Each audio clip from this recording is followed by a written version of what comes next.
Okay, we're going to call to order the town hall meeting. Let me just give a number out in case anyone's at home and can't join us tonight. The meetings are open, by the way. We have 512-556-0332 if you'd like to call in and participate in the town hall meeting. Otherwise, we're going to turn it over to Chief Bailey. Good evening, Mayor, Council, citizens. We appreciate the opportunity to come tonight and talk to you about the livestock ordinance draft that we're working on. Myself and Joe Schwartzer, the Animal Control Officer, will make the presentation this evening. When we started working on the livestock ordinance, we also followed House Bill 1686, the Home Food Act, or also known as the Chicken Act. The House passed the bill 143-1, and then it died in the Senate. I don't think they ever looked at it. I don't think they had time. It will be back in 2023. In that House bill, they talked about a fowl, one flock being 6, and that they wanted the bill to provide for 6 chickens or 6 rabbits, which they refer to as poultry, and that you could have a combination of 8. So with that, throughout the draft, you'll see 8 animals. That's where we got that from.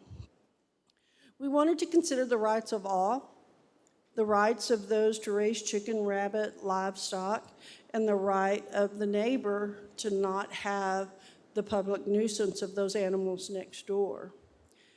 In the House bill, they talk about HOAs and municipalities, that there's certain things that they could not do and certain things that they could. For instance, in the House bill, it said we, as a municipality, as an HOA, that those entities could not say that a person could have less than a certain amount of animals. So we kind of followed that House bill when we were writing the ordinance, just to give you a little history there. What we kind of see in the future from a lot of research that we've done are urban farm subdivisions that will be coming. More land where people can have their urban farms and also urban livestock in some subdivisions. We also found that municipalities have a large variety of ordinances. Some allow no livestock.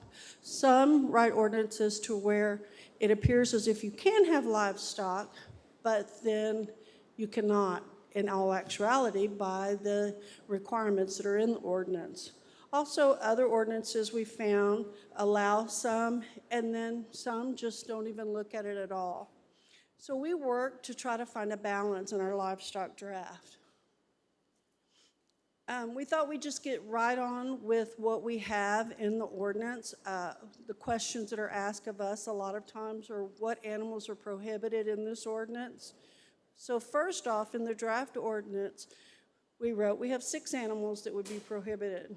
First one, it would be unlawful for any person to keep, possess, or maintain within the city limits, regardless of age, sex, or breed, swine, hogs, pigs consisting of all swine, pig species to include but not limited to potbelly pigs.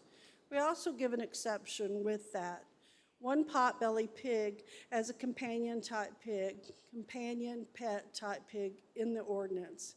A little unusual, but there are quite a few people that have potbelly pigs as a companion pet. Another animal that would be prohibited would be any species of ratites on less than 5 acres of land. These are your large flightless birds. Some can be loud, some are very aggressive. I don't think Joe's ever had one attack him, but I have seen one of the emus attack one of our officers one time and rip a uniform shirt right off of him. Another prohibited livestock would be a rooster or the cockerels at 4 months of age. Roosters are very loud and often annoying in a residential neighborhood due to that noise that they make. And then guineas, peafowl, or guinea fowl or peafowls. And, you know, when we were talking about guineas, we talked about that they don't have that little clucking noise like a chicken makes. They have that, it's a loud screech or screaming. If you know anything about guineas, they don't necessarily roam on their own. They roam as a pack. It's one of the pictures that you see on the far left is that they will roam together. And so instead of getting one screeching, screaming guinea, you'll get 3, 4, or more. Also, especially if they have a fear or a predator has gotten after one of them or one of them is separated from the group. They will constantly do that screaming until they find the other one. One of the things that we've heard is they make a good alarm system. Have y'all heard that before? Yes. Have y'all heard that before, that they make a good alarm system? I've heard this my entire life. And in the country, that's probably a huge benefit, but in residential areas, they're going to make that loud, alarming sound when they hear the television in someone else's house on, or when a door slams, or when they hear a car a mile away. They like to roam. They're very hard to keep maintained. So they have the excessive noise, and also their fecal matter is also excessive. Peacocks, they're very skilled flyers. Hard to keep them in an area, contained in an area. You almost have to have an enclosure. They like to roost about 4.5, 5 feet up. So you have to have an enclosure higher than that so that they don't leave the property. They have that loud, screaming, screeching sound, and then very loud when they're hormonal during mating season. They're also can be extremely aggressive, especially during mating season, and they've been known to damage property. They like to get into the flower beds and the landscape and mess around with that and tear it up. Another animal that would be prohibited are your fighter fowl breeds. Texas Penal Code 42.105 it's against the law to cause cockfighting. Sorry, I'm trying to get this other microphone over here. Also in that, anyone that owns or trains a cock with the intent that the cock would be used in an exhibition of a cockfighting. So why would you need to have those breeds within our community? If we're going to prohibit the rooster for their loud noises, then we would also need to prohibit those animals for their aggressiveness. The last animal is any habitual public nuisance animal. And we have 9 listed. And these are animals that we've dealt with or situations that we've dealt with. And I promise you I'm going to let Joe talk as well. Public nuisance animals. If an animal is found on 3 occasions within a 12-month period to be running at large, that would be considered a public nuisance animal. If it damages the property of another, someone other than the owner, and that's also includes urinating, defecating on their private property.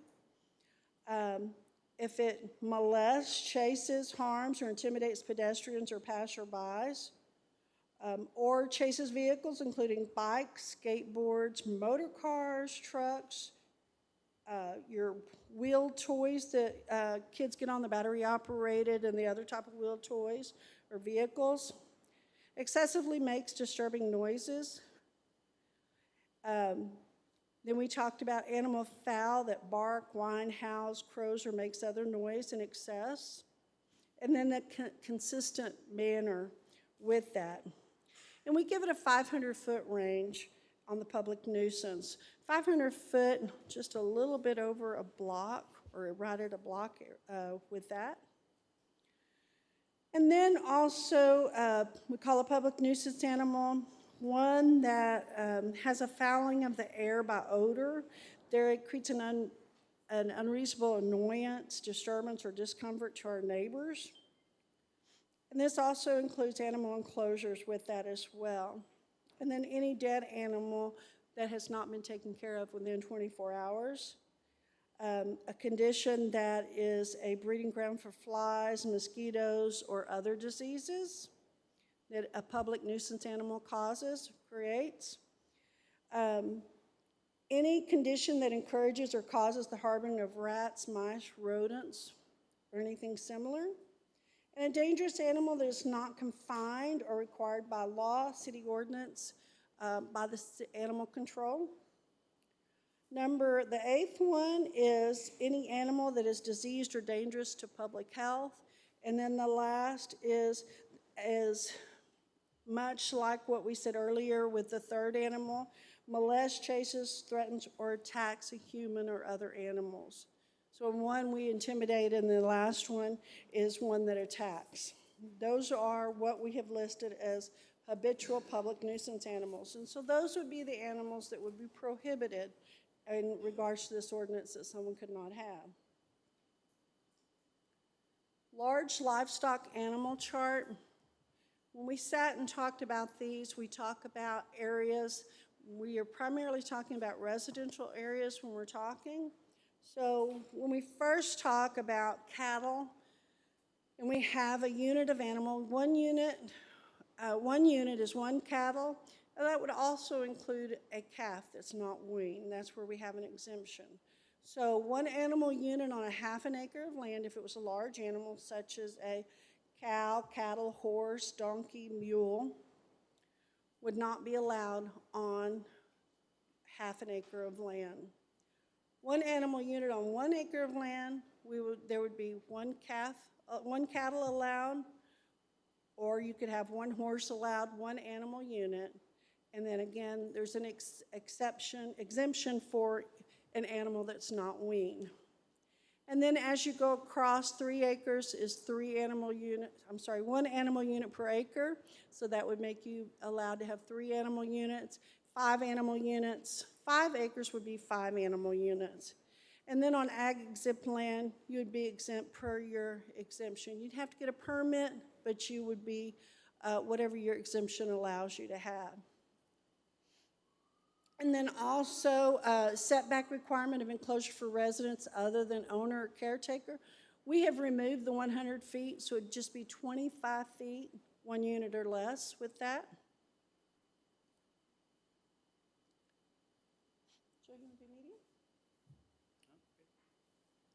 The medium livestock that we have is more the smaller animals, sheep, goats, livestock. For half an acre, for sheep or goat or miniature livestock, we're allowing 4.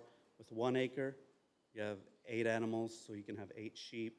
3 acres, 1 animal unit per acre. And so 1 animal unit, 8 sheep, 8 goats, so that would be 24 on 3 acres. 5 acres, 1 animal unit again per acre, which brings it up to 40. And once again, if you have ag exempt, you would be exempt. It wouldn't really, just whatever your exemption applies to. And any animals that aren't weaned yet, of course, those would be allowed until they are weaned.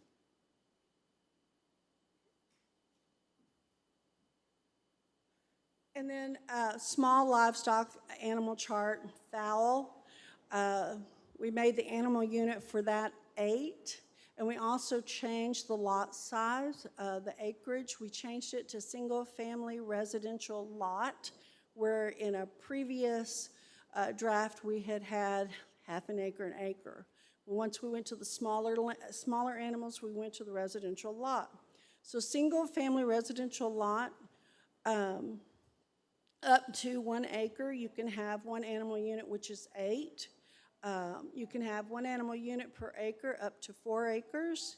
And then 5 acres is 1 animal unit per acre. And you can see you can go up to 9 acres, 10 acres.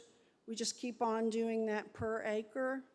And our example here shows up to 9 acres where they could have 72 small animals on that 9 acres. And again, 25 feet is for any kind of enclosure, coop, hatch, anything like that. And we're going to remove the 100 feet on there. Roosters would be prohibited. And then offspring would be exempted up until 4 months. That 4 months is where they're able to tell if it's a hen or a cockerel, and at 4 months, the cockerel is no longer allowed. It would be prohibited. And then also, we talked about pigeons, and in pigeons, it's the same as what we chart is the same for what we use for fowl as well. Small animal livestock, rabbits, again, we talk about the single-family residential lot up to 1 acre. And those are our unit of animals is 8 rabbits or 1 litter any one time until they're weaned. And as that number goes up per acreage, also the litter of rabbits will go up too. So if you have 2 acres and 16, then you would be allowed 2 litters. And 3 acres, 24, you would be allowed 3 litters of rabbits. And again, the containment for rabbits, we have 25 feet, 1 unit or less, or 100 feet for more than 1 unit. We would take out the 100 feet. It would be 25 feet.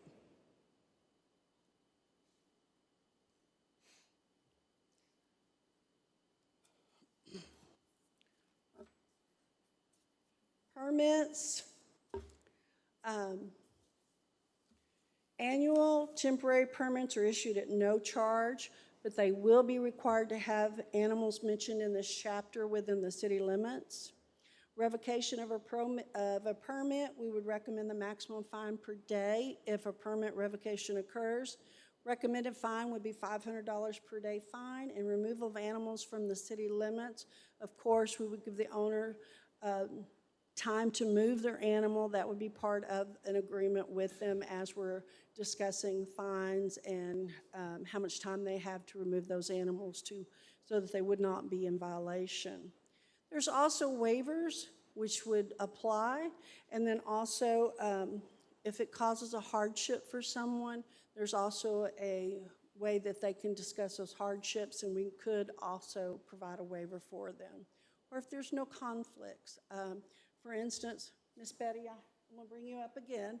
Miss Betty owns a block, and on that block she has 42 chickens. Therefore, there's no conflicts with that. Therefore, she would qualify more than likely for a waiver. There's exemptions, exceptions, and waivers. Exhibitions, stock shows, fairs, circuses, rodeos, festivals, parades. Zoological institutions, veterinarians, or trainings are exempted. When located out on a property of any vocational learning area or school. We changed slaughtering establishments to say commercial slaughtering establishments. There will be some explanation in here for residential that they have to follow.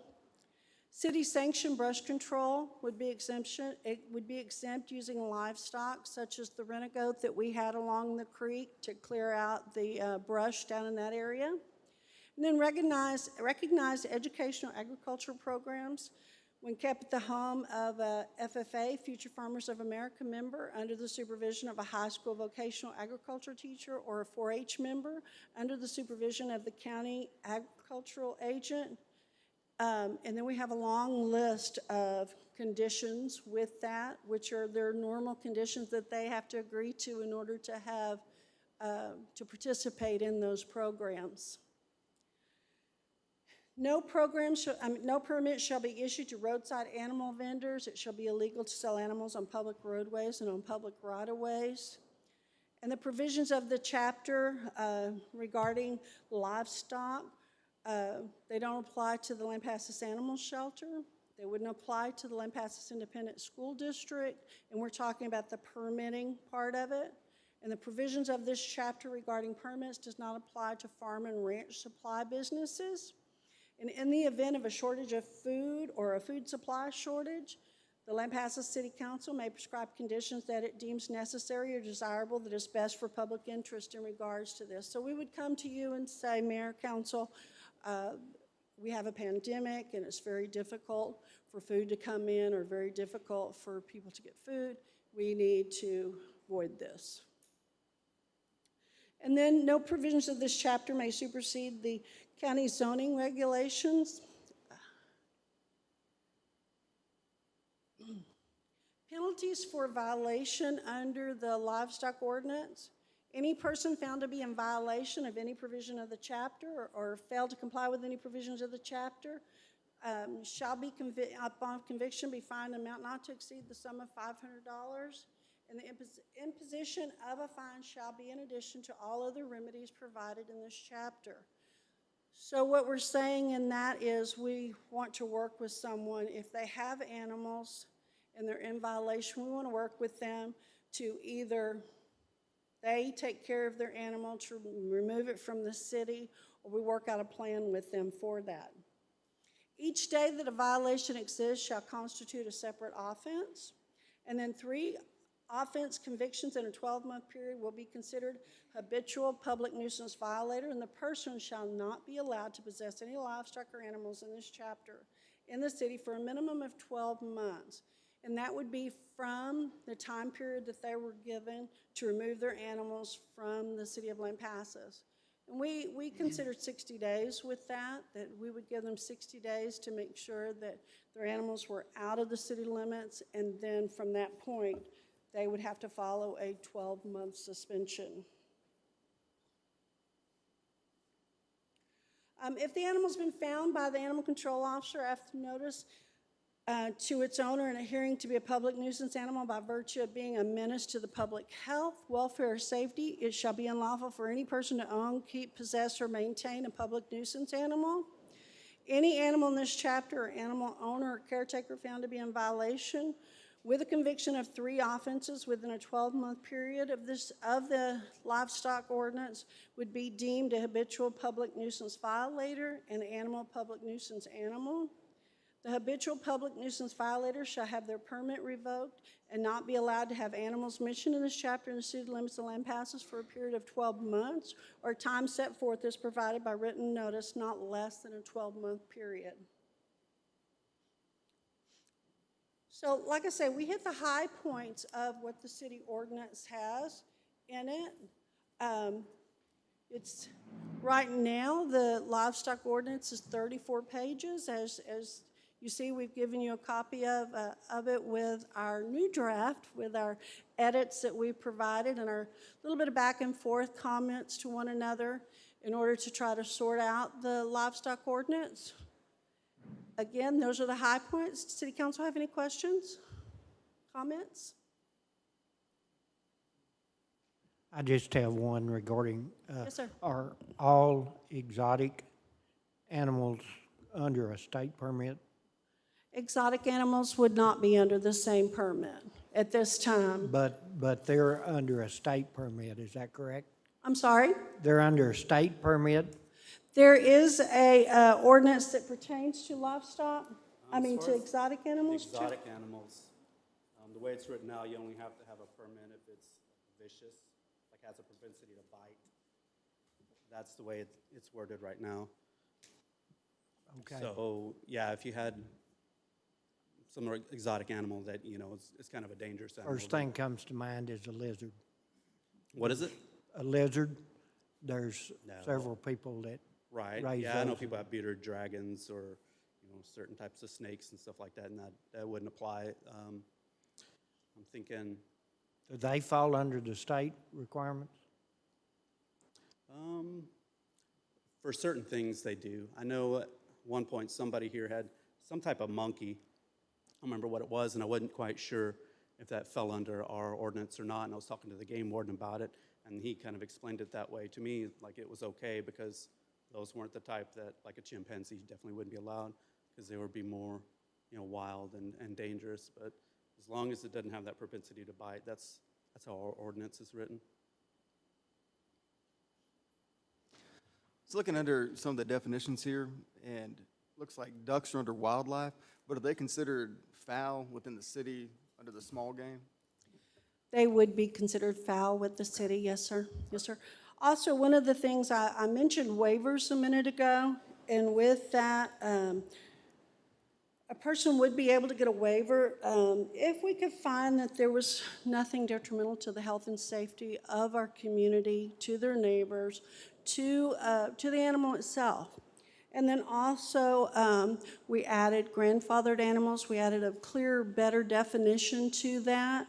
Animals that are exempted from the permitting required by this chapter at the city's sole discretion based on circumstances that related to the cases with livestock was kept and managed by the current owner within the corporate city limits prior to the adoption of the code requiring a permit for keeping animals. So that would fall into the waiver type with that, where someone could be grandfathered into the city ordinance. And when you say that waivers can be granted, I mean, would that come to council, or who would be granting those waivers? We, in one of our drafts, one of our first drafts, we put that would be by the city council. That has now gone to the police department, to the chief of police, the animal control officer, and we have a set of guidelines in the livestock ordinance for that. What would be the appellate process if someone wanted to fight that past just two people making a decision? On the application for a permit, there is a area on there. We would add an area on there. Actually, we've got a copy of one where they would put that they believe that they could be grandfathered and state their reasons why that they would fall into that for a waiver, grandfathering waiver for that. But if someone didn't agree with that decision on the waiver, is there a higher authority on there that they could go to? No, our decision would be final for that. And that's made by two people? Yes, yes. And this draft has been run through our legal counsel, is that right? Yes, we have not submitted the final draft yet. We've submitted the first draft, an unrefined draft, and then we will come back with a refined draft. And from the information tonight, and also from what changes that we've already made to the ordinance, to the draft ordinance. Does council have any other suggestions, questions? I know that there's probably some dissension regarding this being council making decisions on waivers and whatnot, but, I mean, is that something that we're going to be able to discuss as well? I mean, or talk with legal about, rather than it just be that decision-making process right now? Absolutely. We can also put in that from us, there could be another entity that could look at it, another person that could look at it even before council, maybe city manager. You know, if there's, for an appeal process with that. And I know, like, one of the issues there is with liability with the council, but, I mean, I think that's something we're talking to legal about. Mm-hmm. Yes, sir. Yes, sir. I was looking for the criteria in order to have it, an animal waived. The way that we wrote this is, of course, any notice of denial is in writing. We would also sit down with the person and talk to them and let them know what they would need to do to be able to obtain a permit. And then also, the chief of police shall not consider or grant a waiver unless all the following conditions are met. That evidence is shown that the location, size, or type of proposed pen, coop, or hutch, or the surrounding areas, such as the strict application of the provisions of this chapter, would deprive the applicant of the reasonable ability to keep their animals if desired. The strict application of the provisions of this section not necessary to promote the public health, safety, and welfare. And the strict application of the provisions of this section is not necessary to protect the health and safety of the animals that will be kept at the location involved. And then there's some more specifics with that. We want to work with the public, and that's why we have such a detailed ordinance draft that you see. Because like I say, we're trying to find that balance. And that's not easy to do when you're trying to write a livestock ordinance. Not at all. Any questions? I wondered if we have anyone in the audience, any citizen that would like to step up and have a comment or two? Yes, sir. If you'll come up to the microphone and introduce yourself. He does. Yeah, I turned it on. My name is Carl Atkins, and I have two questions. One is in the draft of the ordinance that's online. It says that the initial cost will be nothing. It also says at the end that they can decide to establish a cost for it. And has there any thought been given to that? And the second question is, what about service animals? I didn't see anything in the ordinance about service animals and the AMA's definition of those. To answer your first question, we did not apply any charge to the permit because we want people to become permitted with that. And we left the clause in there to give city council in the future, if there is a cost associated with this for the animal control, for the police department, to have the option to come back and add a fee if there is. We didn't perceive a whole lot of costs being involved because we're going to put this back to the public to come and pick up an application to have a drawing of their area where their animals will be, where their enclosures will be on that application, and for us to be able to sit down and talk to them about their animals and about their area to prevent that public nuisance. That's primarily what this is about, to prevent any public nuisance with this. So, did that answer your question? Okay, and then the second part, service animals. This ordinance pertains to livestock, not to, are you talking, what type of service animal are you talking about? Miniature horses. Pigs, goats, and miniature horses, are they allowed to be service animals? I believe the way Okay. it's written is just miniature horses, and dogs are only service animals. So fortunately, the ordinance would give us an opportunity to waiver and put into their permit that that's waived because of this condition, because it is a service animal.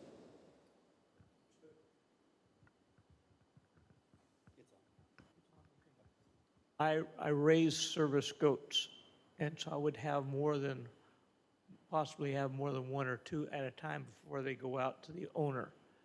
So would I have to get an exception for that? It would depend on how many goats you have, on how much land that you have, how many units of animals. Again, a unit is 8 per acre. Okay. Thank you very much.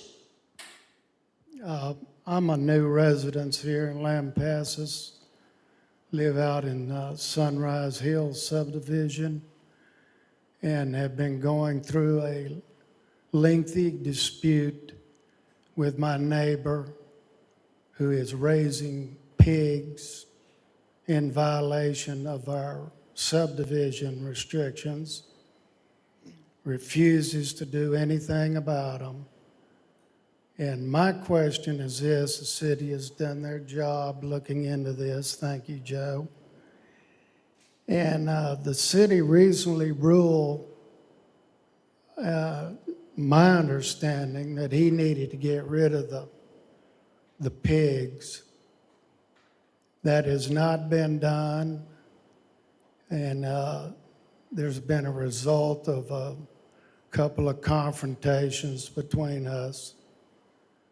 And I guess my question is, does the city overrule the restrictions of the subdivision? And where do I go from here? Because am I going to have to take this to court to resolve it? We have no HOA in our subdivision. It's pretty much neighbor against neighbor in a dispute. And I just don't want to see this escalate into something bigger than, you know, pigs. They also have chickens with a rooster who is, likes to get up about 4:30 in the morning. And he crows all day long. So they have way too many animals for the acreage that we have. The lots out there are 1 acre. And I'm trying to be patient about this. I know change takes time, but in the meantime, I was told by the municipal court the ruling went against them, and the pigs are still there. So thank you, Joe, for what you have done. Thank you very much. In your case with the deed restriction, that falls back on the home, the builder, the contractor that built the homes, built the subdivision. I see you, Finley. So these covenants are private agreements that the property owner abides by. Those that are aggrieved by that covenant, their course of action is a civil action against the person that they're aggrieved with. So the city does not get involved in covenant disputes. That's really someone with standing, the homeowners association group, or I assume that a neighbor would have standing to also take the civil action. In answer to a homeowners association, if we were to have one, they could make a city ordinance, they could make a ruling that's more than our city ordinance, but not less than our city ordinance. And then also, we know it's taking time, and we apologize for that, but we appreciate your patience and understanding that we are working on it, and so is municipal court. Sir. Any other questions, comments, concerns?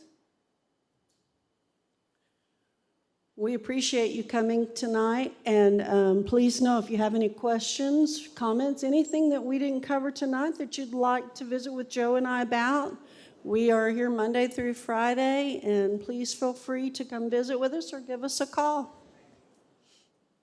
Thank you, Chief Bailey. If there's no other comments or ideas, we'll adjourn the workshop for the town hall.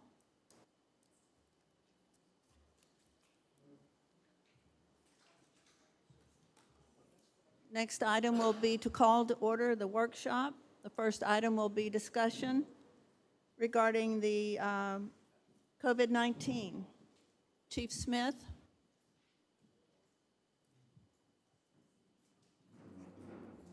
Well, good evening, Mayor and Council. It's good to see you all again. Last time we met was May 24th, 3 weeks ago. So I'm not used to that. I'm used to every other week with y'all. The numbers are going to reflect that. They're going to be dramatically less than what we've been experiencing. Because of that 3 weeks, we're currently 24,098 active cases in the state. That's down from 47,000 3 weeks ago. It's moving rather quickly at this time. There's also a continued decrease in the number of COVID-related deaths and the hospitalization of COVID-19 patients. As you're well aware, we mentioned before that on May 31st, Dr. Hay, her term expired as a public health official. We have not had good communication lately as far as getting any information from the state or anything like that. We're dependent now as far as the website that's on there that everybody has access to. I reached out to Public Health Region 7, see if they could give us some updates. I've not heard back from them yet by phone call or by way of email. Hopefully this week we will hear something. But the numbers that I do have from the website that I think are interesting, Trauma Region 7, or Trauma Region L, which is what we are geared in, we have 25 patients in the hospital at this time that are suffering from COVID-19. That's a very low number. It may sound like it's kind of high, but remember, that's 500,000 people in Trauma Region 7. So that's a very low number for that. Across the state, there's a total of 1,599 patients that are hospitalized with COVID-19. The other numbers that we've been talking about, vaccines by zip code. We're currently in 76550, so not Lampasas County. This is just the main part of Lampasas. We have 3,614 that have been completely vaccinated, 4,353 that have received at least one shot. Now, those numbers seem a lot similar to what the last time that I reported, and they are very similar. But remember, we're not doing the vaccination clinics anymore. These are all going to be people that are able to go up to Walmart, to Cattle's, and then the other pharmacies, stuff like that. So it's dependent on them finding the time to get this scheduled out and everything like that. There's still plenty of vaccinations available throughout the state of Texas, throughout this area. It's just a matter of getting people that do want those vaccinations. And other than that, that's about all that I have for you. Does anybody have any questions on COVID-19 at this time? Becky, could you close that door? All right, thank you. Y'all have a good evening. Oh, I'm sorry. No, no, sir. Thank you so much. You betcha. Appreciate it. There's a lot of noise coming in. Could we get the door closed, maybe? I'm not sure where it's coming from.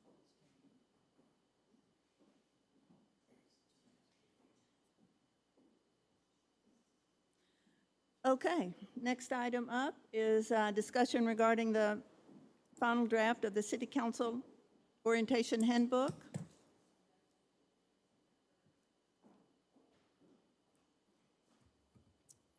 Good evening, Mayor and Council. As you noticed at your dais, I did put the actual handbook there at your disposal. I just wanted to give you the opportunity to review it, look over it. If you come across any questions, concerns, let me know. The plan right now is on the next meeting is to formally adopt it. Okay. Do we have any concerns, questions, or comments? Everybody good? Thank you, Becky. You're Looks welcome. like a job well done.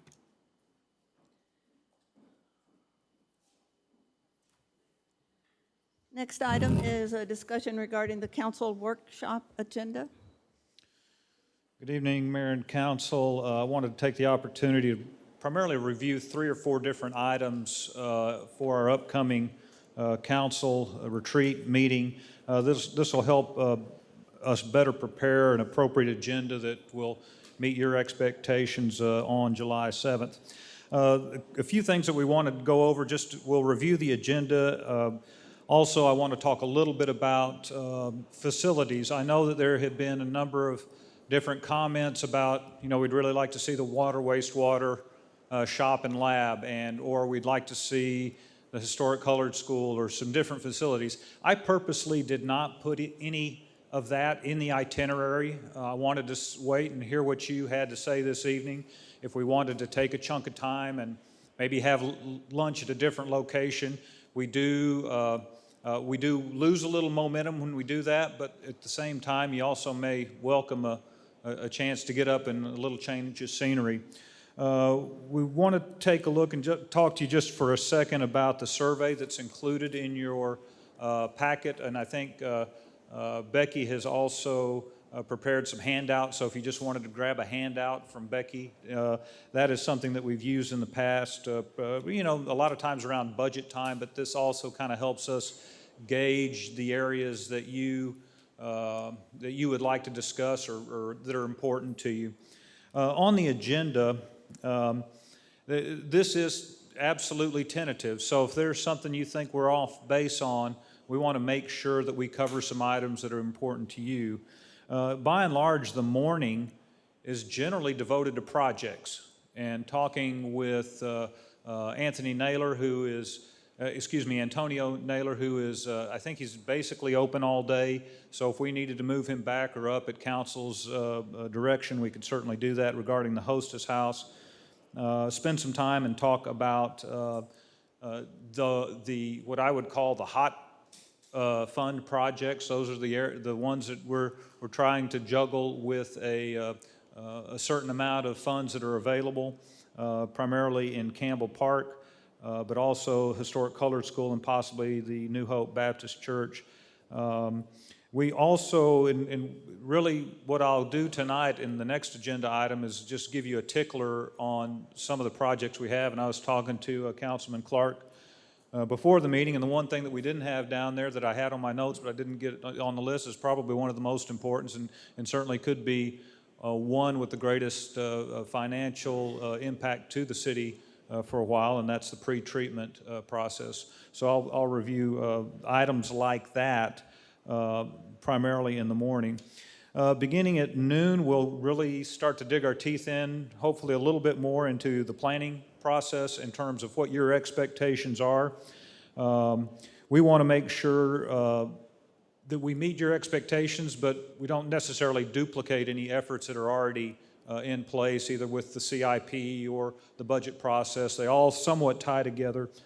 Spend a little bit of time, talk about how the implementation of the comprehensive plan, what our vision is for that, because that probably, as one single document, is a tremendous driving force. It's the ideas and the needs and the things that were brought up by the community. We'll spend a little bit of time in talking about our organizational structure. One of the things that I think maybe I've had a conversation with most of you about is, what is the shape of our organization, particularly as we balance growth with our human resources, and how do we make sure that where we think, okay, we've got another new 20 rooftops over here, we can handle that with our current police force and our current fire department. But we're not just doing 20 over here, we're doing 40 over here, we're doing 25 over here. And by the time you think about it all, okay, now, really what does it take to serve an additional 100 to 150 new rooftops, an additional, 20,000 square feet of commercial space? So I think that's a conversation that's we need to have, and hopefully council would agree that that's one of the issues that we can put on the planning agenda. Also want to spend a little bit of time, I know Mayor Pro Tem has mentioned a couple of things regarding how are we collaborating with the county, with the LISD related to emergency management. What are we doing with our parks in terms of not maybe just a master plan, but also kind of an operational plan? What's the vision for the park and the park facilities?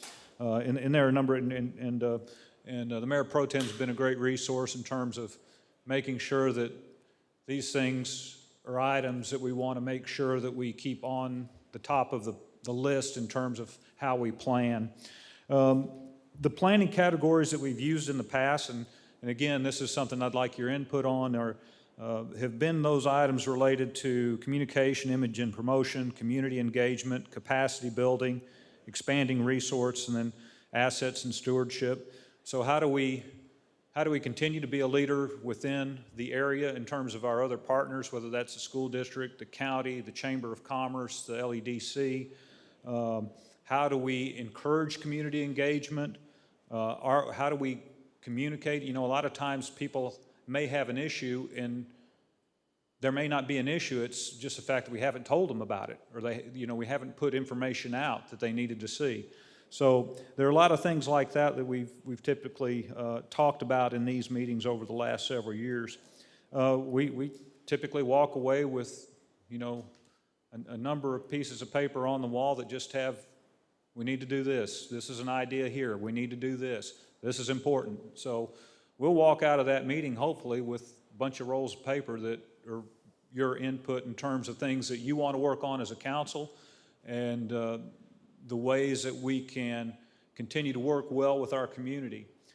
Like I said, we don't want to duplicate any planning projects, but we certainly want to take the opportunity to identify those things that you think are important that staff needs to concentrate on. The survey, and again, this is a tool that we have used in the past, and sometimes it tells us some projects that we actually need to do, whether it may indicate, hey, we need to do some additional training here or here. One of the items that came up several times ago was, we need more board and appointed committee trainings. And we did a series of those, but now we've gotten 2 or 3 years down the road, and that may be another item that we need to do as well. But some of it doesn't necessarily mean these are dollars. Some of it means there's more training, more education, more and better communication from the city. So we appreciate your input on this. If you could get this back to us by the 28th, put your name on it if you want. If you don't want to put your name on it, that's fine too. We'll roll them all up and then talk about kind of what were the common things and what were the areas that we needed to work on. The last thing that is included in your handouts or in your packet is the just an example of what we had worked on back in 2019. And so that gives you an idea. You may look at that list and say, hey, that's a great list, or you may look at the list and say, that's not the direction we want to go. And we'd certainly be interested in what your thoughts are in terms of those types of categories and those types of projects. I kind of laid out more about, instead of me just coming up with an agenda, it's important for me to develop an agenda that meets your needs, and I'd certainly be happy to run with any input you might have this evening or any questions. Finley, we've got a pretty full itinerary for that day, but is there a way of doing I'm very much interested in the water wastewater tour. Is there a way of doing that prior to our meeting?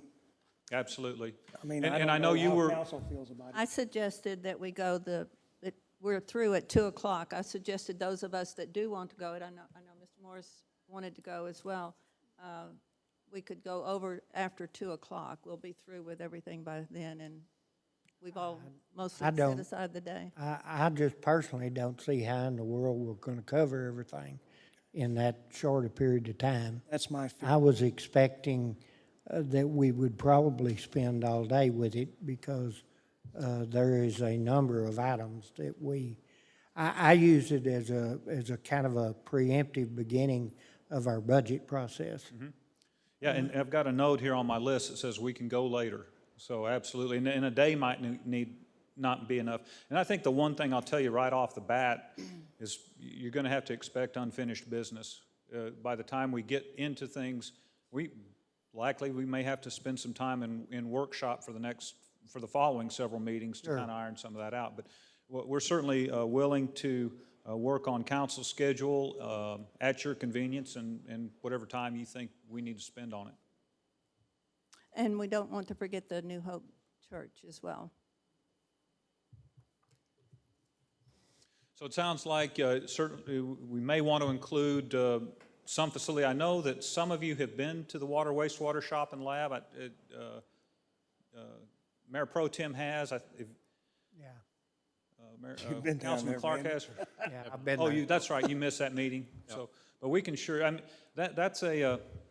I was talking to Councilman Pierce earlier, and it's a lot of times staff takes for granted our facilities. You may not understand what a lift station, where they are, what they do, or what the injection sites do, and the history behind the injection sites goes back to 2012 when we got bad water and we were shut down for 3 days. And so when you can't make tacos, people get upset, at Windsor Food. So there are a number of things that we can take advantage of during this time or afterwards. Maybe we start at the hostess house and then reconvene at another location if you like, whether it's a water wastewater plant or, I don't. No, you're shaking your head no on what I'm thinking? Okay. We'll come up with maybe something, maybe midday, and that'll give us an opportunity to stretch our legs too, so. Finley, how does, we had the community planning group here about a year and a half ago, and we hired the Right. Consultants to come in here and sit with the committee. Where does that all play in what we're talking about? Is that document somewhere?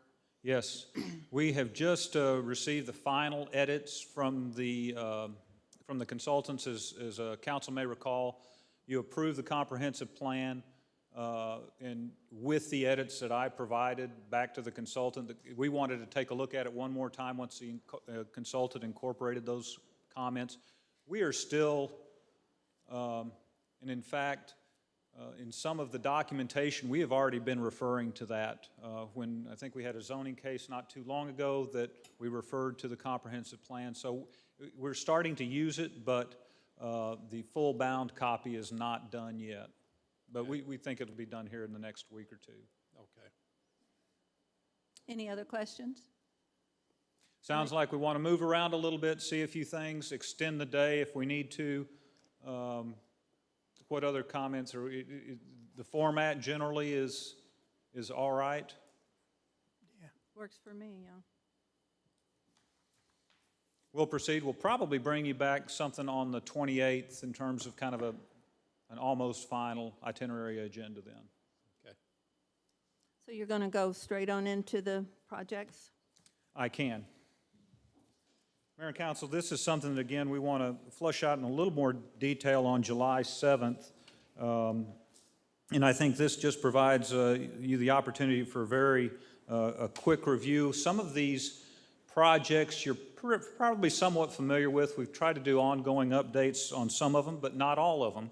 And so we did want to take a look. And like I said, I did highlight my fault about missing the pre-treatment, but I'm going to run through this and just highlight a few items. The Campbell Park Pavilion, again, with both the Campbell Park Pavilion and Skate Park, we have selected the design build contractor.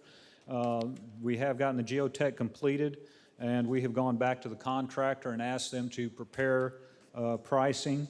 We'll also meet with stakeholders on that, and obviously we'll talk about those specific projects in greater detail on July 7th. West 3rd Street culvert replacement is done. As I think council was informed, we did not accept the paving on that project. They have come back and repaved it, and the city has accepted that project 100% at this point. We're about 500 meters being installed right now. We'll have about 500 left. We think, depending on how our summer looks, we may go ahead and get the next 500. But we wanted to take a look just to keep an eye on the dollars and timing, et cetera. MyGov implementation, this is something that council signed off on, I guess, maybe a year and a half ago.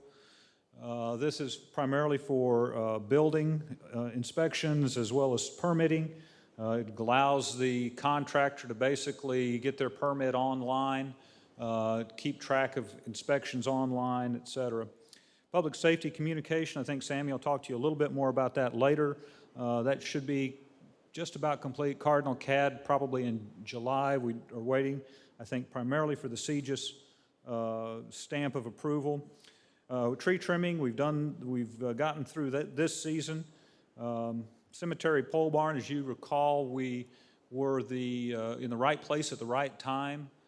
So that when the Spring Hole building was set to be demolished, we basically had it disassembled and taken over to the cemetery to meet their needs. We are currently soliciting quotes for pad and assembly. Brook Park retaining wall, council may recall that we're waiting till after Spring Hoe to get that repaired. Comp plan, hopefully we'll get a sign off by this week. We did receive final edits from the contractor. Again, we are beginning to utilize that plan currently. Upper pressure plane, we've gotten some recommendations. We haven't gotten a stamped copy of the final report, but certainly we've gotten some very meaningful recommendations from the engineer. One, that we needed to add likely a third pump at the Spring Street pump station. The other is on the irrigation operation at 580, which has seemed to help that fluctuating pressure that we had up in the neighborhood up there. Comprehensive, let's see, interceptor evaluation, I believe we have engaged the engineer on that item. I believe that they're currently doing data collection, verifying pipe diameter, and also drainage basins. IT building improvements, we're just waiting for windows, and that project should be complete, and I'm hopeful that'll keep the rain out of the IT department. Chip readers for credit card processing, that's something that we have come into compliance with. The 2020 Community Development Block Grant, we did get an award. We're going to be using that on sewer line on Avenue C between Key and Porter. That area of town generally has new pipe in the ground, water, sewer from B and C to E. So really good infrastructure in the ground in that area of town. Business Park Phase 1, the project is engineered. The LEDC is exploring funding options, including issuance of debt. Staff is also investigating possible state or federal economic development funds, particularly if we have a prospect. Internet deployment, we currently have some folks in town doing fiber networks deployment. We think that probably at a future meeting, either the July 7th meeting or sometime, you may want to hear from one of the companies about how their deployment is going and what some of their targets are. Electric extensions are primarily driven by development. So Stone Valley, I think they've gotten all that run. Brody Estates is done. That was done all underground. Hillside Acres is, Flint has started some of those runs. And then Hidden Oaks is a development project we have on the table right now that'll get done. Industrial park property, staff is currently preparing an RFQ for potential lessees that'll be based on economic development impact. Hopefully that RFQ will come to you for your review at the June 28th meeting. And again, pre-treatment, we're currently waiting comment from Ajinomoto engineers. We have been in contact with them a number of times when they've requested some additional data. Also have talked a little bit about how we would implement the program as it relates to our pre-treatment contract with them in terms of maintenance and who does what and all of those items. So we have been in contact with them a number of times. We expect that it'll take a little bit of time, but they appear somewhat sincere in terms of acknowledging the fact that we need to do something reasonably soon. That's what I have for you. Is there any questions on projects? Again, we'll spend more time on some of these projects July 7th. Any questions? Do Thank we you. have any comments or questions on any other item on the agenda? Do we want to take a 10-minute break? Let's adjourn the workshop and we'll reconvene in 10 minutes.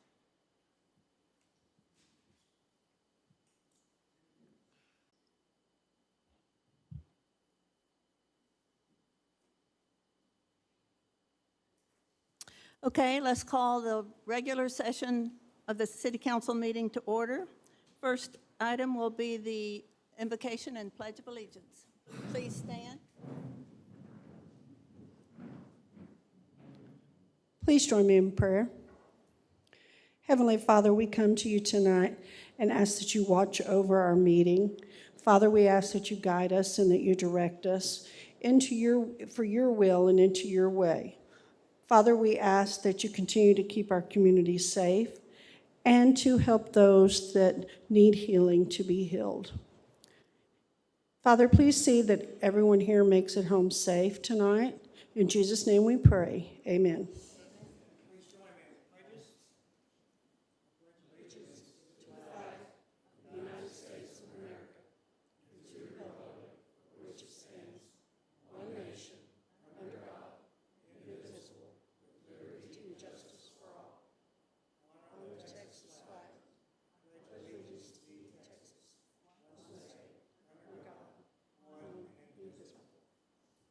Thank you.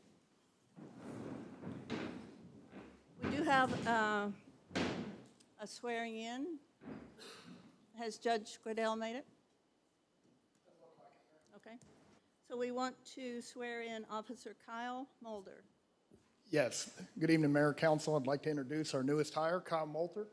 Kyle, will you join us? We hired Kyle back on May 24th.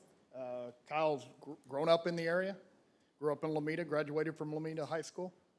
And we're always really happy when we can hire a local person. We find that hiring local people, they've invested in the community and they do us a good job. So we're excited to have Kyle with us. Kyle, after high school, went to McLennan County Community College where he got an associate's degree in criminal justice. After that, he did a little time with Euless Police Department, Burnett County Sheriff's Department. We are real happy to have him here. Here to pin Officer Moulter is a friend, Sergeant Jerome Irvin from the Sheriff's Department. When I was talking to Kyle about picking Jerome, he attributes his desire to pursue a career in law enforcement to mentorship from Sergeant Irvin growing up there in Lomita. Great. So, Mayor, do you mind doing the I do not. swearing in Are we for us, ready? please? Let's say, Kyle. I, Kyle Multer. Do solemnly swear. that I will faithfully execute the duties of the office of Lampasas Police Officer of the state of Texas, and will, to the best of my ability, preserve, protect, and defend the Constitution and laws of the United States and of this state, so help me God.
Next item on the agenda is a public hearing for citizen comments. We have any citizen who wishes to speak to the city council on a matter that is not included on the agenda may do so at this time. The city council may not deliberate on any items presented under this agenda. Does anyone wish to speak to anything not on the agenda? I don't see anything.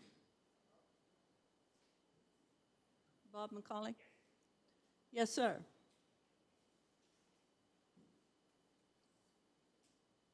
While I was off, hi, Mayor. While I was off and playing at home, okay, there was a fire down the street from my house, okay? And in my travels back and forth from it, I caught something on the fire and I wanted to really take a look at it. When I looked at the fire, okay, I looked at the house, of course, but the thing that drew my eye was the next door neighbor, okay? The house next door was totally black. It had caught on fire. And then I looked at the distance between the houses, okay? That was 20 foot. This is an old subdivision. And I had remembered we had lowered that gap. And I looked at the records, and we lowered it to 6 feet from 10 feet, which means that that house would be 8 foot closer. Did we create a problem when we lowered that? And I'm trying to get the council to take a look at that and see if we should maybe take that back to 10. Because if it's going to go on fire at 20 feet, imagine what it will do 8 foot less at 12 feet. That was all I wanted to Thank you, sir. Okay, right. Next item is any discussion about an item that is on the agenda. Do we have anyone wishing to discuss that tonight? No? Next item is a public hearing to receive citizen comments regarding a request for a specific use permit for property described as Lot 3, Block 8, Hannah Springs Edition, commonly known as 206 North Chestnut, Lampasas, Texas, Lampasas County, to allow for a storage building for an area zoned retail. Good evening, Mayor and Council. The applicant, Mike Green, and the general contractor, Bobby Sanford, had put in a request to have a storage building put at this location to store material and goods from Storm's Restaurant. The actual retail facility now is actually a duplex, and behind it's always been used for storage. And what they're going to do is remove a storage building that's sitting back there currently and build a new one that'll be in its place. So that requires a specific use permit in an area zoned retail. I did send out 13 notices to property owners within a 200-foot radius. I only received 2 back, and they're both in favor. This was heard before my Planning and Zoning Commission on June 3rd, and they did recommend approval to council. Mr. Bobby Sanford is here if you have any questions for him. Does council have any questions regarding this? Any citizens have any comments? Thank you. Next item is a public hearing to receive citizen comments regarding annexation of 36.76 acres, lots 1, 2, 3, and 4, Hillside Acre subdivision. Mayor and Council, you'll recall back on May 7th is when we received the voluntary annexation petition from MD Homes, part of their development agreement when they were going to develop Hillside Acres. A part of that was we had to come before you to accept the petition, and now we're at the public hearing stage, which is just the process we have to go through for annexation. So at this time, we're asking that you open up the public hearing for discussion, and then at the next meeting is when we'll actually do the ordinance for the annexation. Does council have any comments, questions about this? Any citizen comments? Thank you, Becky. You're welcome. Next item is a discussion and possible action concerning the approval of the minutes of the regular meeting on May 24th, 2021. I didn't see any corrections. Recommend approval. Second. Motion and a second. All those in favor? Aye. All those opposed? Unanimous. Consent agenda. 3.1, discussion and possible action regarding purchases and charges in excess of $4,000 from May 1, 21 to May 31, 21. 3.2, discussion and possible action regarding the second reading of an ordinance amending Lampasas Code of Ordinance, Chapter 70, subdivisions, Section 70.6, guarantee of performance. Does anyone wish to remove either of those? Nope. Recommend approval of consent agenda. Have a motion. Do we have a second? Second. All those in favor? Aye. Any opposed? That's unanimous. Next up is the library report. There she is. Good evening, Mayor and Council. In your packets, you have my report for May. I'm going to go over some other things. You can read that. If you have any questions, I'll be glad to answer questions from that. But since we're halfway through June, I have some numbers for you regarding circulation and door count and things like that. So from June 1st through yesterday, our circulation so far is 2,021, which puts us on track for about 4,600 items being checked out this month, which is kind of crazy because we haven't seen those numbers since early 2020. Our door count so far is 1,509. However, the door counter was found unplugged So we did not get accurate numbers for, of course, one of our program days. So the first program day was 162, and then this last one was 447. So that tells you how long it was unplugged. Internet usage, for May, we had 176 sessions, which was up 225.9% from April. I don't know what happened in April, but we're glad to have people using our computers again. Since mid-March, we've been open with seating available. We had 2 computers available before, and now we are up to 5. And they're staying pretty busy. They're staying pretty booked. So, but we're back to patrons can come in and log themselves on, whereas we were doing by appointment before. So we do have 4 out of the 6 tables out in the foundation room with a couple of chairs per table. That's getting used some, but we're not making reservations for the room or anything like that yet. We're anticipating possibly August to do that. We want to see what happens after spring hoe with our numbers before we open, and then so we don't have to close again. The library park, it's getting used quite a bit when it's not raining. The kids are really enjoying it. We're having Hannah Springs summer school students come over for summer reading programs, and they're really enjoying the park as well. But we've had homeschool groups, just families out there enjoying lunch, whatever. So it's good to see that as well. Recently, the foundation purchased an additional 10 Wi-Fi hotspots for us.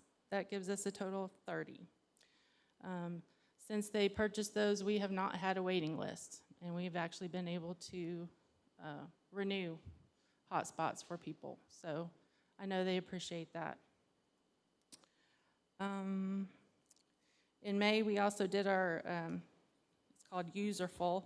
It's our virtual desktop setup for our patron computers. We have 1 server, and all of the monitors, they're thin clients, so they're not their own workstation.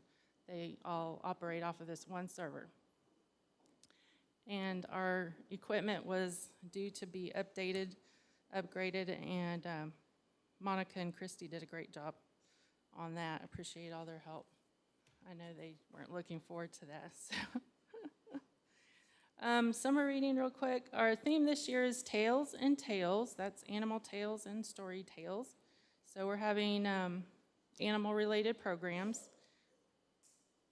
We cut off registration this past Friday. So our total was 139 kids, which is 3 to 10-year-olds, and 30 teens, which is 11 to 17. So that's 169 kids that are hopefully reading and earning prizes and things like that. So we're glad to see everybody back. It's been a long time, so it's good to see all the kiddos. We are having outdoor programs on Wednesdays at 10. We are doing our story times still virtually, just because it's hard to read to kids outside for them to hear. We had, on June 2nd, we had a mobile dairy. We had about 200 people. And this past week, we had the petting zoo. We had approximately 250 people. So our programs have been well received and appreciated, I think. So let's see. This week, our program is the FFA students. We're hoping they're going to be bringing out their animals and talking to the kids about what all is involved in raising those animals, taking care of them. So, and then our last program on the 23rd is the animal shelter. Hopefully, Casey will have some dogs that she can bring that we might be able to adopt out. She said if she has some social ones, she can bring them. So, hopefully. Let's see. Oh, and we want to give a big thank you to FMC Science. They basically paid for all the prizes for the kids, and the teens, and the petting zoo, and a online subscription that we did special for this year as well. So July 26th through the 30th, we're going to have a Scholastic Book Fair. One of the kids' prizes that they can earn is $5 off at that book fair. So hopefully they'll be looking forward to that. We finally were able to have our book sale in the park. Right. Third time's a charm. We raised almost $500 Saturday, so did pretty well, I think. And we still have books left. We're never going to get rid of them. And then February 26th is when we're going to have our painted chair fundraiser. So if any of you are artistic, you are invited February 26th, 2022. I'm giving you plenty of time to paint a chair. We have an artist agreement. Those are due back on January 3rd. The books are to be based on a book. Does not have to be a children's book. Most of them are, but it doesn't have to be. And this year, instead of being placed around town at different businesses, we'll have them on display at the library. And you will have the option, if you're just totally in love with one of the chairs, you can pay the buyout price instead of waiting for the whole auction. So we've got some things happening. We will be doing barbecue October 18th as well. So we're kind of getting back to normal, and it's really nice. Any questions? Anybody have any questions? Thank you, Shanda. Thank you. Appreciate it. Going on to routine matters, the next item would be the city manager's operation report. Thank you, Mayor and Council. Just a couple of brief comments. Refer to the memo in your packet, and I would want to echo some of the things that Shanda was talking about. That there's some really great things happening at the library. It's not just a place where people come and get books. They are doing programs, kids programs. They do outreach. So the fundraising and the promotion that they do it's a great asset that the city has. I wanted to take the opportunity, although you have been notified about the Court of Appeals decision, I did want to take the opportunity to public meeting to provide some additional details on the decision. As you were informed, the judgment and opinion was given on June 4th. That was 15 days after the oral argument.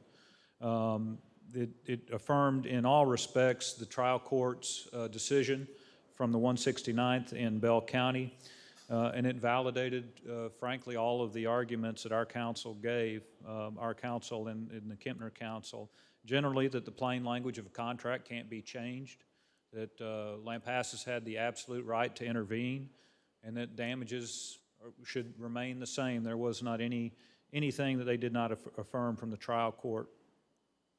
I think it's probably an understatement to say that the judgment and opinion were both swift and strong.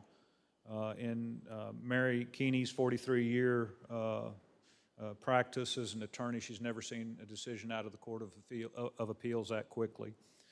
And just to remind you, we went through an exercise right when Central Texas was really manipulating and changing the contract. We went through an exercise whereby we took a year's worth of bills and we said, okay, let's apply what Central Texas is trying to do right now to last year's bills. And it turns out that impacted us about $70,000 to $75,000 a year. It impacted Kempner, I believe it was on the order of $120,000 a year because they pay a little bit bigger piece of that pie. And to put that in perspective, in 2019 dollars, 2020 dollars over the term of that contract, that's $4.5 million. And of course, that obviously will inflate with time, but the battle that we fought wasn't just for a few tens of thousands of dollars. It was actually for $4.5 million. We have not, as a member of the Central Texas Water Supply Corporation, we have a sitting member on that board, and I've yet to see any notification out from their staff or their executive committee about the decision. They may have not told us, because on purpose, I don't know, but I asked another person, they said, no, we hadn't heard a thing about it. So they apparently haven't told their membership, although I'll report back. I'll report back after June 22nd, which is our next board meeting. Budget, we continue to review year-end projections, and staff is beginning to input the 2022 budgets. Typically what we'll do is we then start a series of internal, what I call staff hearings or budget hearings with staff and department heads about their respective budgets. We will chew those up a little bit and then bring you, again, what I hope to be a balanced budget that is absolutely open to council additional input. The example I used at one point was what happened last year. You know, we brought you a balanced budget, which is, again, we don't want to bring you a problem. We want to bring you something that maybe has a little bit of a surplus, and you can say, okay, we can go to this pot of money and do more capital projects. We can do this. This is important, et cetera. So we will bring you that, and I think certainly as suggested, the July 7th meeting may also provide us some good input in terms of how you want that budget prepared. ERCOT, just to give you some additional impact regarding the storm. They recently published the $3 billion, what they would call uplifts and short pays. These folks that have not paid their bill to ERCOT yet. It's about a $3 billion problem, primarily from 13 providers. The biggest two are Brazos Electric Co-op and then Rayburn Electric Co-op. It's still undetermined how the market, this is a market problem, so how the market will handle it. We do know that a number of them are working out payment options and settlement options, and so hopefully that won't impact the market.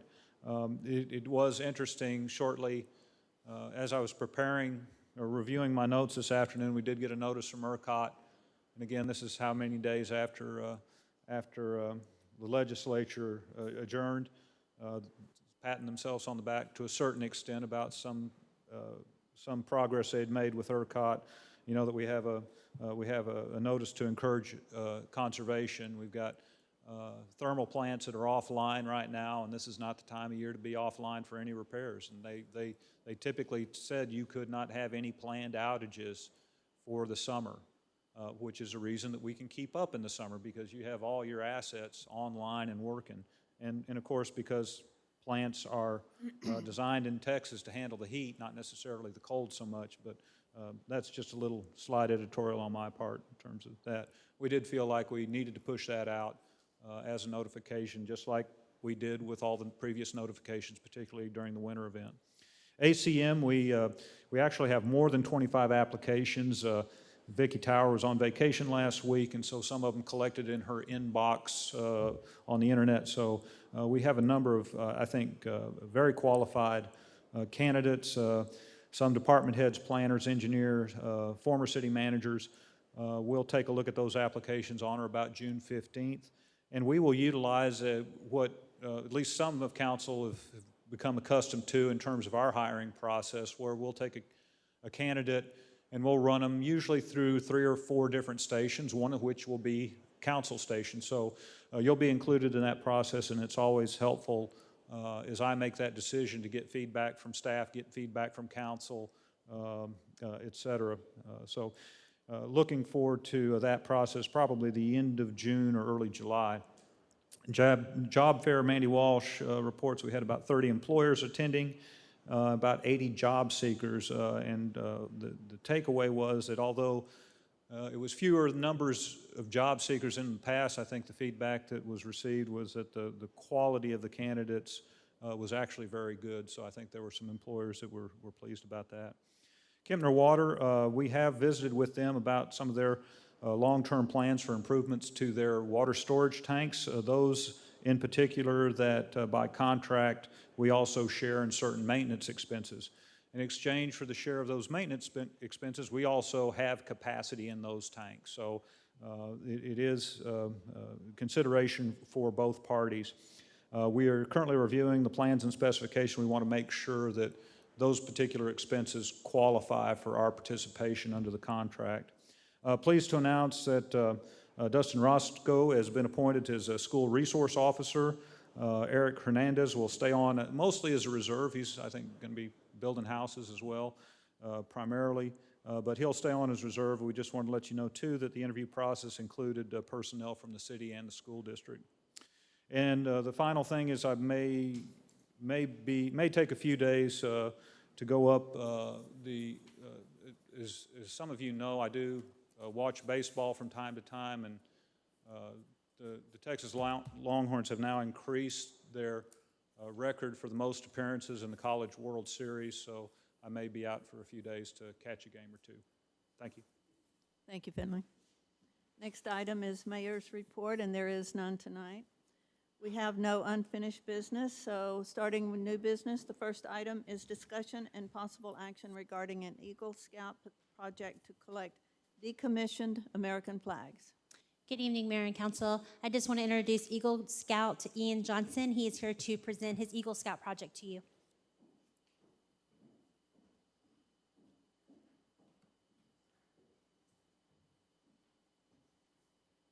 Good evening, Council. I would like to discuss with you possible action on my Eagle Scout project proposal. In overview, I would like to recycle and reuse 2 old boxes and turn them into flag deposit boxes so that flags can get retired properly, and so that Troop 200 can pick these flags up on a regular basis and take them out and do ceremonies with them. My 4 goals, or my 4 steps for this process, will be to obtain 2 boxes and refurbish them flag deposit boxes, place 1 cement slab for the cemetery to sit on. Cemetery box, there will be 2 locations, cemetery and the fire department. The box will be bolted into the ground on the cemetery in the slab. And in the fire department box, it will be in front of the door, or next to the door, and there will be a plaque above it stating the purpose and the direction of the project. And the specifications include 4x4x4 inch thick concrete for the cemetery and about 3,500 PSI of concrete. Overall, the project is estimated to be about $5,000, and after this is approved, I can begin fundraising work. That's all I have. Is there any questions? Yes, please. I'd like to know, how do you determine these decommissioned flags? Will someone tell you that they want you to come take it down? Do you actually take it down? Or? Troop 200 will pick them up every 2 weeks. We'll go out and they will deposit them in there, and we'll go and collect them. So the individual with the flag will toss it into your box? We'll put it in the box, yes. Okay. Yes, ma'am. Okay. Any other questions? I'd just like to commend him. Thank you for doing that. You're welcome, sir. What are your fundraising plans in case we need to help you with those? I plan to work at a concession stand this summer with a friend to fundraise for the project by selling items at baseball games. Okay. Is that at the high school?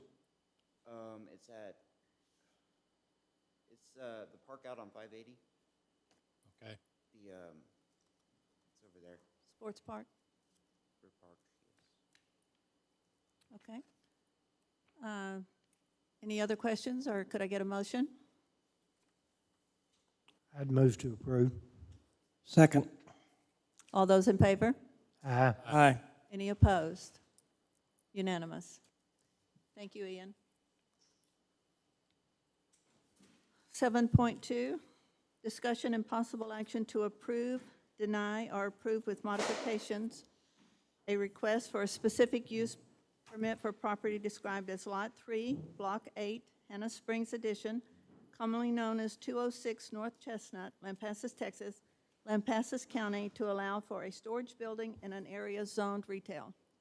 Mayor and Council, this item was discussed during public hearing, and at this time, I'm asking for you to consider approval, denial, or approval with modification for the first reading of the ordinance for the specific use permit. Any discussion? We need a motion before any discussion? We just need a motion, period. So moved. Just had one question. You said it was being used for storage. Oh, sorry. Could I get a second? Did someone second? Second. We have a motion and a second. Questions? It's currently being used for storage right now, too? The duplexes themselves are zoned retail, and they've always been used, from my understanding, as extra storage for storms, for material, for their supplies, for their equipment. They currently have like a smaller storage building behind this duplex that they've been using, but they're going to remove that and add a bigger one to it. But it will conform to my zoning regs, so it'll have the 10-foot separation that's required. But as far as it being able to, the only reason why I have to bring it before council is because of the specific use permits required for a storage building in areas zoned retail. Thank you. And that specific use permit is there for as long as that building is there, is that correct? Correct. And used, Well, it's- and used for that purpose? Yes, I was going to say it's for that purpose. It's for that use, that land use, yes. Any other comments? We have a motion and a second. All those in favor? Aye. Any opposed? Unanimous. 7.3, discussion and possible action to approve, deny, or approve with modification the replat of lots 1 and 4, Block 10, East Lampasas Edition. Mayor and Council, you'll notice at your dais that I provided you with a larger plat map to look at while we go through this. Mr. Dan Johnson is asking for council consideration to approve the replat of lots 1 and 4, Block 10, East Lampasas Edition, generally known as 1203 Bridge Street. The replat will subdivide 2 lots into 5 lots. The replat does meet the zoning regs. It does meet my single family, the lot's minimum square footage requirement, including the depth and the width. And I kind of displayed that in the agenda cover for you. I kind of outlined exactly what it entails. So as you're looking through the agenda cover, you'll see that the zoning regs for single family is a 6,000 square foot lot. And then you'll have your lot depth of 110, and you'll see the width of 50. Per the tax card, it's 43,000 square foot is the total size of this lot, of this parcel. So I went through and I kind of showed you each lot individually, and it shows you that they're all conforming. They're all over 6,000. Most of them are 7,000, with lot 5 being 15,000 square foot. So the lots themselves are conforming to my zoning regs. This did go to the Planning Commission on June 3rd. Board member Person, Canales, and Skinner voted to recommend approval to you. Chair Jackson and Board member McCauley voted to recommend denial. And that was mainly because of the lot sizes and the density. Okay, before any discussion, I need a motion I'd move to approve. and a second. Second. Okay, we're open for discussion. Anyone?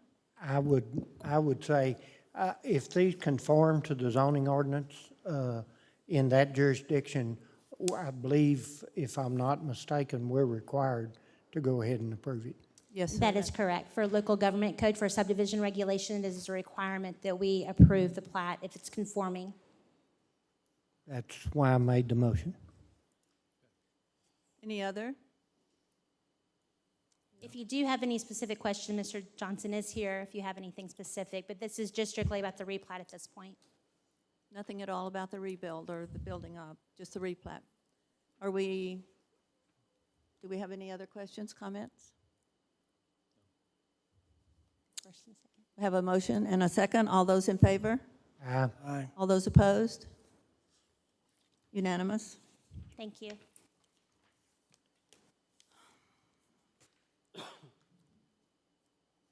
Seven point four, discussion and possible action to approve, deny, or approve with modification the final plat of Cloud Street with variances.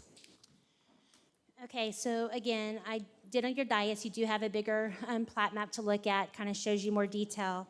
Mr. Jeff Cockburn is the actual, he's the builder, if you will, or the representative for the property owner, which is Tifcar Capital.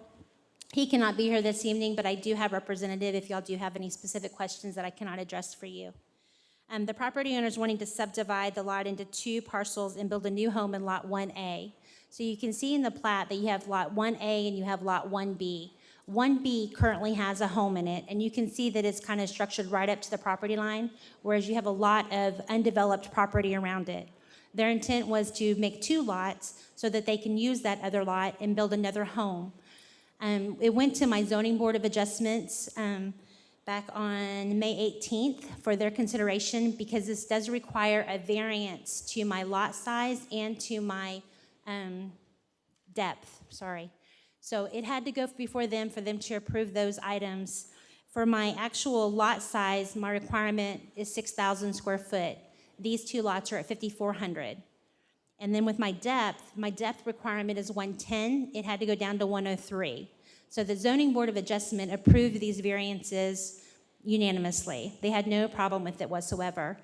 So we went ahead and did the variance on the plat itself. So you'll see as a plat note on there showing that those lots conform now based on the variances that were approved. This replat went to planning and zoning on June 3rd. We had board member Skinner person voted to recommend approval, and then Jackson, Canales, and McCauley, they were not in favor of recommending approval to council. So at this time, if you have any questions for me, or I tried to provide you as much pictures as I could to kind of show what I'm referring to, but please let me know. I need a motion.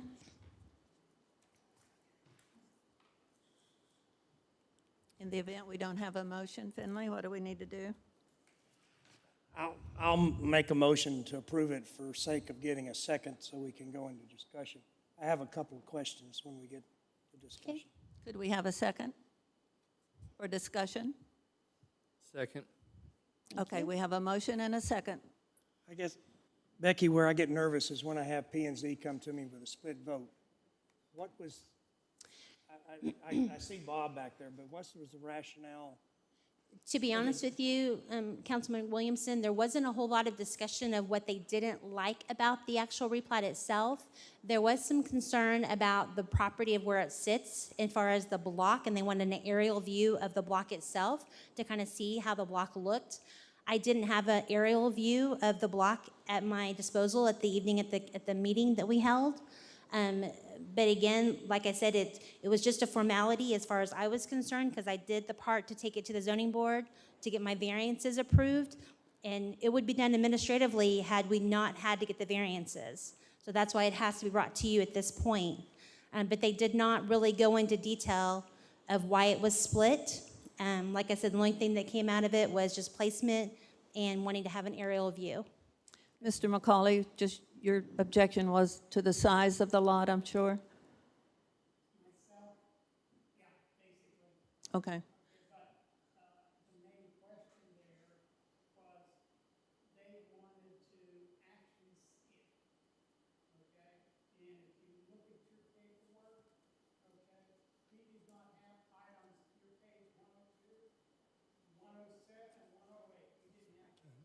I drove out to this after we got the council also gets your packet, and I drove out to look, and I think you could have seen pretty much what was there if you'd just driven out, but did any of your group drive out to look? But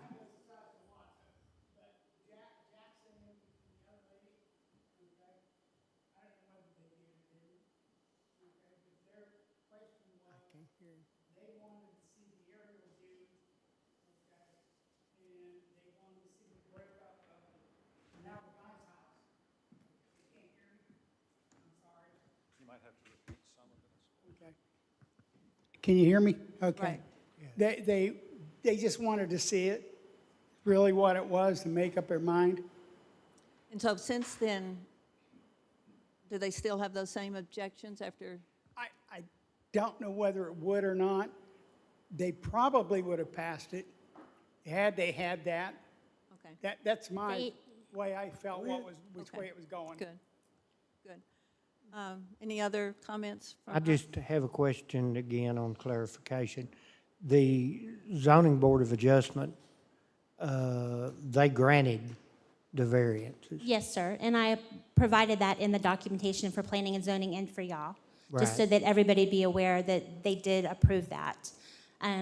And Mr. McCauley is correct. I did not include the proposed building, what was there and what was the proposed for the new house, because that was out of context for a replat.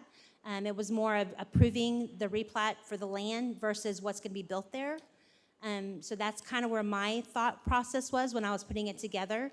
I made sure that they did have the plat, which is what you're looking at, was exactly the same thing they had. They had Lot 1A, they had Lot 1B, and I did provide the differences for the variances, and I provided the variance approval letter from my zoning board. It just, the next step was just to send it to planning and zoning, and that's why I did not provide a picture of the proposed development, because it was pertinent to my zoning board in order for them to approve the variances, but it wasn't pertinent to approve the replat. In my opinion, when I was delivering the information, going forward, I'll make sure that I provide everything. Good. And it was 3-2 against? I'm sorry? At the board, at the planning and zoning, it was 3-2 against? Yes, sir. Okay. Do we need a 4/5 vote to override it? No. We do not? No. Just a majority? But this goes back to the whole subdivision zoning regulations, that when it's in compliance and it's meeting it based on the variances that have been approved, then it's our duty is to approve the plat as it's presented, because we have met everything that's required to make sure it's conforming. Okay. Thank you. That's what I thought. You said that we have met these requirements, but just a second ago, didn't say that the depth is shorter and the square footage is smaller? Right. Part of the process, when you're replatting or any type of land use that requires a I variance, mean, I understand what a variance is, but and it goes to my zoning board of adjustment, and they approved that. So that was step one. They approved my variances. Step two was taking it to my planning commission to approve the replat or recommend approval to council. And that's where we are today. So my zoning board approved the variances. We had that implemented onto the plat for those variances to be acknowledged and approved. And then the next step was just the replat approval, and that's where we are today. and so it doesn't matter what's going to get built there, is what you're saying? That's of no consequence? Well, it's going to fall under my single-family regulations, but that comes from the permitting process to make sure that it adheres to the setbacks, the building, the conformance of what the land use will be. But when we're looking at a plat, we're looking at how we're dividing that land. We're not looking at what's going to be built there. That comes back to us and how we enforce that at City Hall and the building department and planning department. It's my understanding that if the variances have been approved, then it complies. Yes, sir. Then if It it's a complies with variances. pass, then why does it get brought to council? I'm sorry? Ratified. Okay. Yeah, I'm just confused that if it passes everything and there's no say-so in a vote through council, then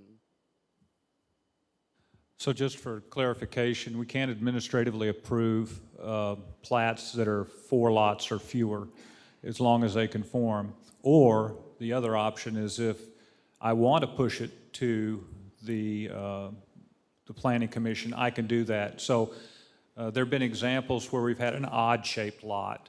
Even though it was 4 or fewer, they generally complied, but I felt more comfortable having it go through the planning and zoning process. Because this had to already go to Board of Adjustment, I think it's more appropriate to take it to council and through this process. thanks for clarifying that. Yep. Okay, we have a motion and a second. All those in favor? Aye. Aye. All those opposed? Unanimous. Thank you very much, council. 7.5, discussion and possible selection of the website photo contest winner. Looks like there are 2 this go-around. Mayor and council, there were 2 photo entries for the month of May. Anybody have a selection? I like number 2. Is that a motion? Second. Yes. Motion for number 2 and a second. All those in favor? Aye. Any opposed? Unanimous. 7.6, discussion and consideration for approval for the Lampasas Police Department to pay Cardinal Tracking Incorporated the remaining outstanding balance owed for the Computer-Aided Dispatch, CAD program. Chief Bailey? Mayor, Council, we are about 30 to 45 days to completion of this project. We are waiting for CGIS to sign off on the audit so that we can start the project. The project started out at $65,000 that was budgeted through our capital. We have gotten that balance down to $42,810. I'm seeking a motion to be able to pay our outstanding balance not to exceed $42,810. Any questions? We need a motion. Mr. Morris made the motion, a second. Second. Any questions? All those in favor? Aye. Any opposed? Unanimous. Mayor, Council, thank you. Thank you. 7.7, discussion and possible action regarding approval for pyrotechnic fireworks to conduct the Spring Hoe fireworks display on Wednesday, July 7th, 2021. Good evening again, Mayor and Council. Basically, this is to get you all to okay that we do the fireworks for Spring Hoe. And the notes that I have on this from the Fire Marshal, we have a good site plan. The State Fire Marshal Office paperwork is completed. The insurance is up to date, and all of the paperwork has been completed on our end. See you Wednesday, July 7th, around 9 o'clock. Need a motion? Recommend approval. Second? Second. All those in favor? Aye. Aye. All those opposed? Unanimous. Thank you. Thank you, Chief. Need 7.8, discussion and... Excuse me? Discussion and possible action regarding hot fund request by the Spring Hoe Committee in the amount of $5,000 for the annual Spring Hoe Festival, July 5th through the 11th. Good evening, Mayor and Council. I'm here with the Spring Hoe representative, Monica. They are requesting $5,000 for advertising for this year's Spring Hoe event. Staff has recommended approval based on a marketing plan that shows their outside advertising outside of Lampasas. I know we've agreed to a percentage of local advertising, but we don't pay in full for local ads in the local paper. The point of hot funds, obviously, is to attract people from out of town to stay in our hotels. So. Sure. So locally, right now, the main thing we've done was the guide to Lampasas. So that's your local ad. Our main cost out of town. I'm short. I know. So our main costs out of town, we've selected Coke FM. That radio is out of the Austin area. And we went with Shooter FM with the Waco area. Even though we didn't get to have Spring Hoe last year, Shooter FM did an amazing commercial for us that, you know, didn't really get to help us out. But so that's why we stuck with them. And we're trying to reach the bigger area in Austin. Our second biggest cost is the brochures, and yes, that is locally, but we're going to parades right now every weekend, and we're passing those out to as many people as we can, along with our dance posters and, you know, what's allowable where we go. So I just went to one this Saturday, and we handed out what we could, you know, while we're parading, and we have 2 more before Spring Hoe. So the radio and brochures is probably our biggest cost, and we are also offering 5 sets of Friday night and Saturday night tickets to both of those radio stations. So we're giving up money to, introduce people to our town and hope that they'll come to the dance. So. Right. Need a motion? Second? Second. Any questions? Thank you. All those in favor? Aye. Aye. Any opposed? Unanimous. Thank you. Discussion and possible action regarding the disposal of street sweeper as state law allows. Good evening, Mayor, Council. I'm Carlos Garcia, Street Superintendent. We currently have a 2008 street sweeper we're not using. The law allows us to dispose of it, and I've been in contact with Becky to go on Gov Deals to sell it on Gov Deals. Very good. Need a motion? So moved. Second? Second. Do we have any questions of Mr. Garcia? The minimum bid you're gonna put on it's 25,000? Yes, minimum bid will be 25,000. Talking with the IDS, Casey, from the people we originally bought the machine from, he feels that we can get 50 to 65,000 pretty easy for it. That's a great deal. Get it. Yes. Any other comments? Have a motion? All those in favor? Aye. Any opposed?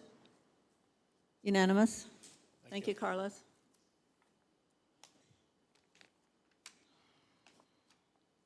Discussion, this is 7.10, discussion and possible action regarding the ratification of expenditure for the airport fuel pump.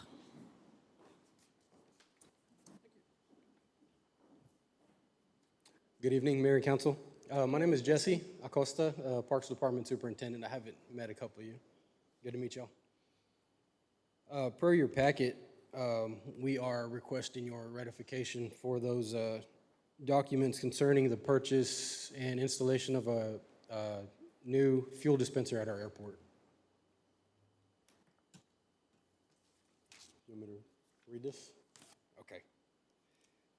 Summary statement, this item has been placed on the agenda for council consideration to approve the replacement of fueling dispenser at the airport.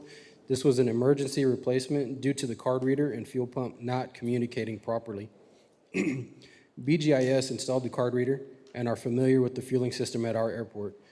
The total cost of equipment and installation is $12,988.38. The vendor required 50% down to order, which lead time on equipment is approximately 4 weeks. Assistant City Manager Ricky Roy approved the purchase to expedite the replacement. I'm happy to answer any questions if y'all have any. Need a motion? Motion.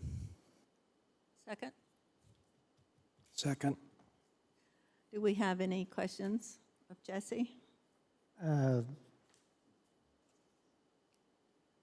we can pick this up in the budget.